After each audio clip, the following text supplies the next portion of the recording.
आप देख रहे हैं पारस प्रेम न्यूज, खबर जो आप तक पहुंचे सबसे तेज। सामाजिक एवं साहित्यिक हिंदी मासिक पत्रिका स्वच्छ मिशन का विमोचन सोमवार को छत्रपति शाहू जी महाराज विश्वविद्यालय के दीनदयाल शोध केंद्र सभागार में श्रीमती नीलिमा कटियार, राज्य मंत्री उच्च शिक्षा उत्तर प्रदेश के द्वारा किया गया। मुख्य अतिथि श्रीमती नीलिमा कटियार ने कहा, आज की जीवन शैली से उत्पन्न प्रदूषण से वातावरण का संतुलन बिगड़ रहा है। ऐसे में स्वच्छता के प्रति जागरूकता की बहुत आवश्यकता है। मुझे प्रसन्नता हो रही है कि स्वच्छ मिशन पत्रिका के संपादक मंडल ने अपनी पत्रिका के लिए इस महत्वपूर्ण विषय को चुना है, जिसका केंद्रीय विषय वस्तु सामाजिक उत्थान व स्वच्छता के प्रति जागरूकता है। स्वच्छ मिशन पत्रिका शहरवासियों के हृदय में स्वच्छता के महत्व को जगाने में सफल होगी और नवयुवकों में सफाई के प्रति जोश भरने में सहायक होगी।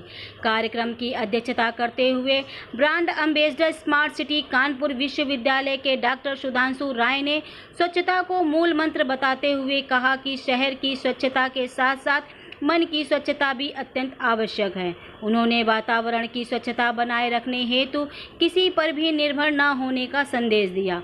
उन्होंने कहा, पत्रिकाएं समाज का आईना होती हैं। उन्होंने स्वच्छ मिशन पत्रिका को स्मार्ट सिटी कानपुर के साथ जोड़ने का आश्वासन दिया। विशिष्ट अतिथि पूर्व रजिस्ट्रार डॉक्टर वीपी कनौजिया ने बताया कि समाज को ऐसी पत्रिकाओं की आवश्यकता है जो स्वच्छता के लिए समाज को प्रेरित कर सकें और जनता में जागरूकता का प्रचार प्रसार कर सकें। कार्यक्रम संयोजक डॉक्टर ज्ञानेंद्र कुमार ने पत्रिका स्वच्छ मिशन को स्वच्छ भारत अभियान का ही एक अंग बताया और शहर को स्वच्छ रखने का संकल्प लिया। स्वच्छ मिशन पत्रिका की मुख्य संपादक अनुराधा सिंह ने कहा कि कानपुर शहर वासियों के लिए स्वच्छता की अलग जला दी गई है और इस पत्रिका के माध्यम से शहरवासी अपने विचारों से जनमानस को अवगत करा सकते हैं और स्वच्छता हेतु प्रोत्साहित भी कर सकते हैं। शहर को स्वच्छ रखने के संकल्प लेने के साथ अनुराधा सिंह, डॉक्टर अनुपम जैन, मंजू जैन, एएस अग्रवाल, सुनीता कनौजिया, डॉक्टर कामायनी शर्मा, संगीता सिंह, वंदना सिंह, भावना श्रीवास्तव, मनीष निषाद, डॉक्टर अमरजीत मित्रा एवं ओमकार दुबे आदि उपस्थित रहे। इस अवसर पर शिवांगी द्विवेदी ने कार्यक्रम में आए सभी अतिथियों का धन्यवाद ज्ञापन किया और हिंदी मासिक पत्रिका पारस प्रेम के संपादक ब्रजभूषण यादव उर्फ राजेश को उच्च शिक्षा राज्य मंत्री श्रीमती नीलिमा कटियार ने कोरोना योद्धा का प्रशस्ति पत्र देकर सम्मानित किया। के अलावा बाकी सब चीजों के बारे में ज्यादा सोचते समझते देखा है। ऐसे हमारे बड़े और इस कार्यक्रम में उपस्थित हैं। इस कार्यक्रम को उनका आशीर्वाद मिल रहा है। डॉक्टर वीपी कनौजिया जी यहाँ पर उपस्थित हैं और निश्चित रूप से उन्होंने अपने इनोवेटिव तरीके से एक बड़ा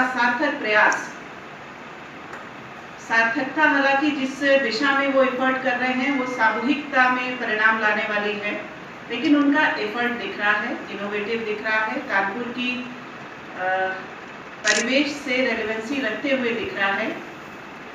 डॉक्टर सुधांशु राय जी हैं और डॉक्टर ज्ञानेंद्र जी हैं। इस पूरे योजना से इतर भी उनकी सामाजिक भूमिका रहती है और श्रीमती अनुराधा जी जो इस संस्था के और इस पूरे सोच के पीछे अपना कंट्रीब्यूशन लंबे समय से अपने प्रकार से दे रही हैं। मैं जो चेहरे सामने देख रही हूँ, डॉक्टर साहब बैठी हुई है, मंजू जैन जी, लंबे अरसे तक उन्हें सामने ही देखा है और डॉक्टर अनुपम जैन जी यहाँ बैठी हुई हैं। उनको अनेक कानपुर के अंदर कई स्थानों पर ऐसे जहाँ पर सामाजिक चिंतन कर रखने वाले लोग की अग्रणी भूमिका रहनी चाहिए, वहाँ उपस्थित होती हैं और मैं सबके नाम नहीं ले पा रही हूँ, लेकिन मेरी इच्छा सबके नाम लेने की है, लेकिन थोड़ी व्यवस्था गतिविधियों में है। लेकिन इतना जरूर आज स्वच्छ मिशन और माँ भगवती मेमोरियल चैरिटेबल सोसाइटी और एक सोच, मैंने इस संस्था को अपने संसाधन, अपने आयाम में बहुत बहुत बहुत तत्कालीन परिस्थितियों के अनुरूप जो आवश्यकताएं होती हैं उसमें प्रयास करते हुए देखा। तो सबसे पहले तो इस संस्था को और इस संस्था में जिनकी सहयोगी की भूमिका है उन सबका बहुत बहुत मैं अभिनंदन करना चाहती हूँ कि वो आगे आए हैं। और साथ साथ कहना चाहती हूँ कि बात निकली है तो दूर तलक जाएगी, और दूर तलक जाएगी में भविष्य है, जो होना है जाएगी शब्द में वो है, लेकिन हम देख रहे हैं कि बात काफी हद तक पहुंच चुकी है, वो है स्वच्छता की बात।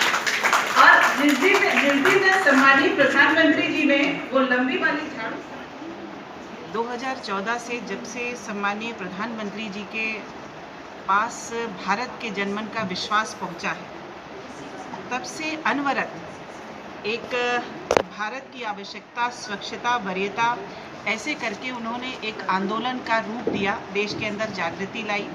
आज सम्मानीय मुख्यमंत्री उत्तर प्रदेश के योगी जी वो भी अनवरत इस दिशा में अपना प्रयास कर रहे हैं।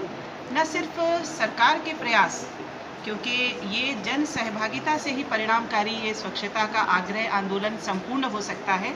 आज स्वयंसेवी संस्थाएं भी माननीय मोदी जी की प्रेरणा से, माननीय योगी जी की प्रेरणा से आगे आ रही हैं और निरंतर स्वच्छता के क्षेत्र में बहुत अच्छे काम कर रही हैं। आज माँ भगवती जो चैरिटेबल सोसाइटी है उसका यहाँ पर उनकी एक मासिक पत्रिका वो निकालते हैं। स्वच्छता मिशन उन्होंने इस बार का संकल्प लिया है। उन्होंने अपनी इस पत्रिका के विमोचन का यहाँ कार्यक्रम रखा था और स्वच्छता को लेकर विशेष रूप से कानपुर में स्वच्छता का मिशन कैसे आगे बढ़े इस ओर आग्रह के लिए, और यहाँ पर तमाम स्वयंसेवी संगठनों के अगुवा इस कार्यक्रम से जुड़े थे और यहाँ इस कार्यक्रम में उस पत्रिका के विमोचन के कार्यक्रम में आना हुआ। मैडम एक चीज़ पूछना चाह रहे, पत्रिकाएँ बहुत लॉन्च हो रही हैं, लेकिन समस्या ये है जिनका DAVP रेट नहीं है, वो 5 से 7 महीने हो गए लॉकडाउन के कोरोना के, इसमें सरकार क्या कर रही है? उद्यम तोड़ रही है पत्रिकाएँ, 7-8 महीने हो गए हैं, इनका DAVP रेट नहीं है, सरकारी विज्ञापन उनको मिल नहीं रहा है, इसके लिए सरकार कुछ कदम उठाएगी? वैश्विक आपदा में अनवरत अलग अलग प्रकार से जो क्षेत्र प्रभावित हुए, जो लोग प्रभावित हुए, सरकार समग्रता में उनके लिए प्रयास कर रही है। निश्चित रूप से जिस पहलू की तरफ आप ध्यान दे रहे हैं उस पहलू पर भी सरकार के प्रयास हैं, क्योंकि जिस प्रकार से आवश्यक वाले क्षेत्रों को वरीयता में रखते हुए श्रेणीगत चरणबद्ध तरीके से हर क्षेत्र कैसे, और चाहे वो MSME के थ्रू हो, चाहे वन डिस्ट्रिक्ट वन प्रोडक्ट योजना के थ्रू हो, हर पहलू, मैंने इवन रेडी पटरी वाले भी हमारी पत्रकारिता जगत के निश्चित रूप से इस महामारी का असर हर क्षेत्र पर कुछ कम कुछ ज़्यादा आया ही है। उस असर को कम करने का प्रयास, और 2 से 3 महीने के अंदर हम देखेंगे नेक्स्ट फाइनेंशियल ईयर के शुरुआत से ही जो तेज़ी से सुधार के कदम उठाए जा रहे हैं केंद्र और राज्य सरकार की तरफ से। हम हर क्षेत्र के अंदर निश्चित रूप से पत्रकारिता जगत, क्योंकि कोविड के अंदर जिस प्रकार से लोग पैनिक हो रहे थे और ऐसे समय में सही सूचनाएं लोगों तक वो निर्बाध रूप से पहुंची हैं, बहुत बड़ा योगदान इन फ्रंट लाइनर्स का मैं मानती हूँ। कोविड पत्रकारों को उन्होंने अपनी भूमिका का निर्वहन किया है। उनको दायरे में लाने का काम, उनको जीवन की सुरक्षा के बीमित करने का काम और भी तमाम तरह के कदम उठाए गए हैं। निश्चित रूप से इस दिशा में भी सरकार प्रयास करेगी।